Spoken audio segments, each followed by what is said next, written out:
L'ex-base, l'information juridique. Procédure en cas de rupture conventionnelle avec un salarié ordinaire. Étape numéro 1, entretien sur le principe d'une rupture conventionnelle entre les parties.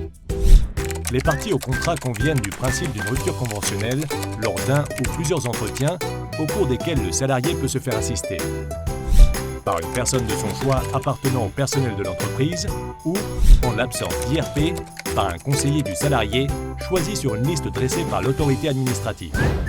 L'employeur peut se faire assister quand le salarié en fait lui-même usage, par une personne de son choix appartenant au personnel de l'entreprise ou, dans les entreprises de moins de 50 salariés, par une personne appartenant à son organisation syndicale d'employeurs ou par un autre employeur relevant de la même branche.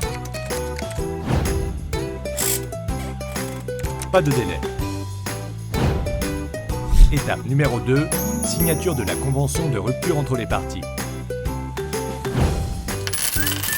Fixation des conditions de la rupture.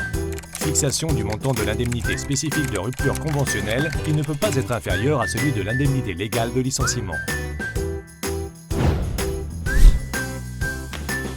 Fixation de la date de rupture du contrat de travail qui ne peut intervenir avant le lendemain du jour de l'homologation.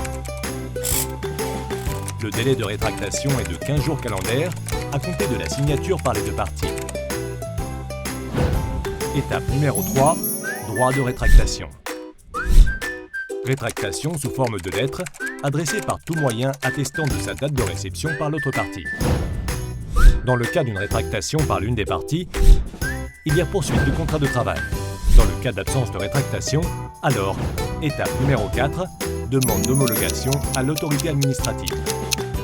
À l'issue du délai de rétractation, la partie la plus diligente adresse la demande d'homologation avec un exemplaire de la convention de rupture. Fixation du modèle de cette demande par arrêté ministériel. Étape numéro 5, réception de la demande d'homologation par l'autorité administrative. Délai d'instruction, 15 jours à compter de la réception de la demande pour répondre.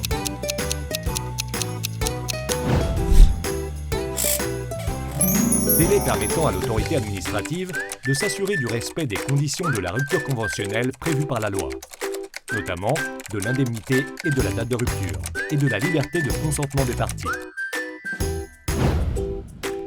Absence de réponse de la part de l'autorité administrative, homologation. Réponse positive de l'autorité administrative, homologation accordée. Convention de rupture validée et donc rupture du contrat de travail. Réponse négative de l'autorité administrative, homologation refusée. Convention de rupture non validée et donc poursuite du contrat de travail. L'ex-base. www.lexbase.fr, l'information juridique.